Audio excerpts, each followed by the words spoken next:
So here's a new thing. This feels so weird. I'm not used to standing up. So right now I'm making this instead of, or I guess in the wake of the failure of me trying to do another one of those songs. See, I wanted to take advantage of sort of this mentality that I'm in, because I've clocked that I don't quite have the same reaction I used to have when I would try to make something and it didn't work out. And so this is a thing that I know I've touched on in the Dom Answers video, so you might remember hearing me say something like it there, and you might remember maybe hearing me say it here while I was in my apartment and you were here too, and I didn't know you were here.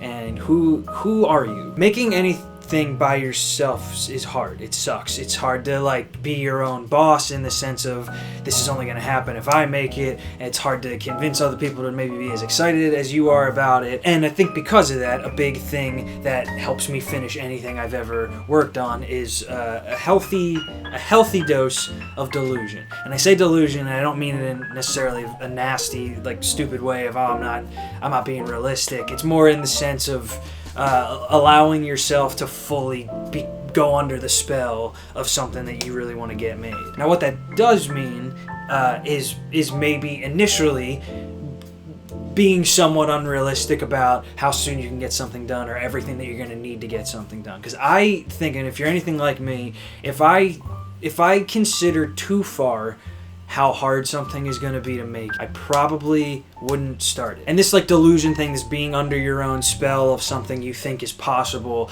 is vital, but it only goes up to a certain point. It's vital to get you past giving up too soon. You want to ignore things that would discourage you for as long as you possibly can, because they're not worth it in the beginning. Because here's the fact, this isn't a sneaky thing, you're not lying to yourself. The fact of the matter is, it's stupid to get discouraged really early on. It does nothing for you. Follow the thread of a thing that's exciting you, and then you're gonna hit basically tiers of when you need to start allowing breaches into that delusion. So in my favorite version of this scenario, your delusion works as like the rocket fuel to get you off Earth. You've broken through the atmosphere, you're up in space, and then all of a sudden you're realizing like, you know what, I don't know how much I like this being in space.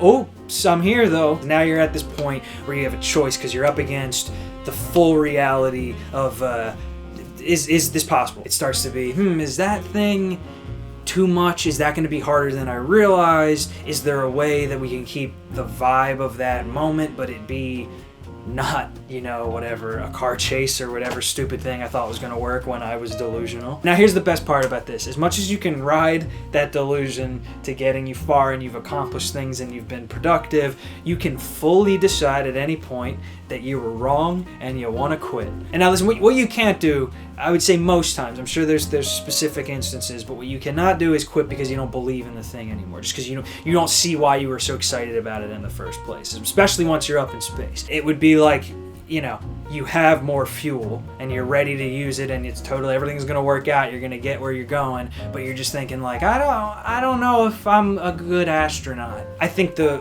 right way to quit, to continue with this annoying metaphor, is that you got up to space and you're looking around on your belt or whatever, and you're thinking like, I don't have any more I didn't think about this hard enough, and I didn't bring any of the things that I need for space.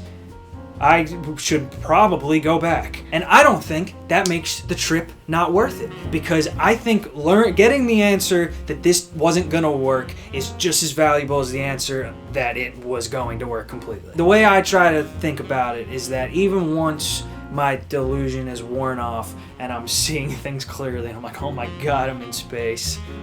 I'm stuck on this space thing. Space is cool.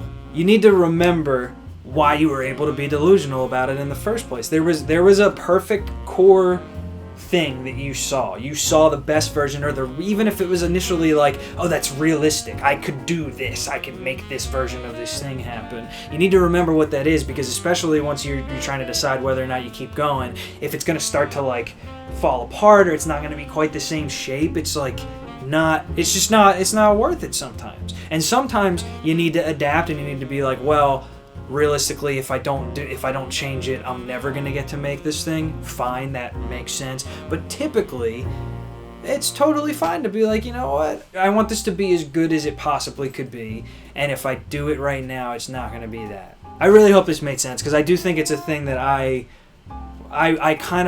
wish I had heard a little earlier. I used to get more upset about deleting drafts of things, or even shooting stuff. I've shot so many things and edited them and then realized it was not good enough, or it wasn't capturing the spirit that I was initially super excited about.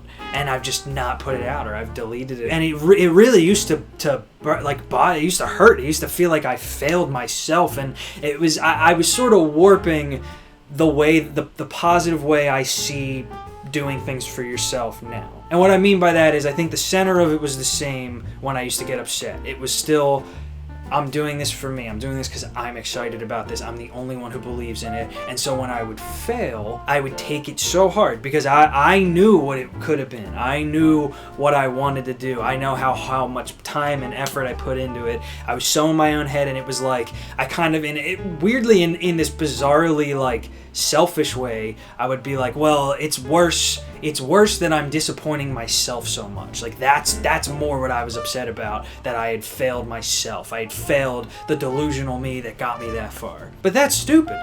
It just really is, because there's a completely positive way to look at that same exact situation. If you're the only one who really cared about something, or who really saw what it was going to be, you're like in complete control of that situation. If you don't want to do it, or if you're realizing, oh, this is not going to work out, then you're the one who can say, this is okay, this is fine. And listen, obviously I'm not saying, don't be disappointed when you don't achieve a goal that you thought you could. I was disappointed today. I was disappointed when I couldn't do that song. It bummed me out. But if you can quit, but still hold on to that little lasting bit of delusion you had, where you're like, well, you know what?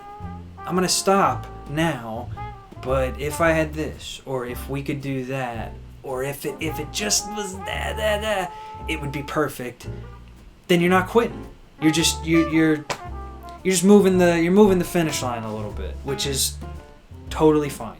So if there's something you want to get done and it's just not working right now, it's not possible, or it's possible, but the version of it that's possible, you don't even see what the point is, then just don't do it. And I don't think that means be complacent and be cool with not doing anything or having nothing that you're aspiring to. It's not an excuse. You can't be like, oh, well, since that's not possible, I guess who's to blame me that it's not possible I could do that? You got to just find something that is possible, but hold on to that other thing as long as you can. Anyway, thank you guys for watching this. I really do appreciate it. And if I don't know, was this weird? I've literally never done something like this ever before, and if you kind of liked it, go on that Patreon. You want to get down? Sorry. I love you. Who's cute? What's it like to be so cute? Is it fun? Lucy, what's it like to be so sweet? What's it like to be so sweet and good? Is it hard work? It seems exhausting.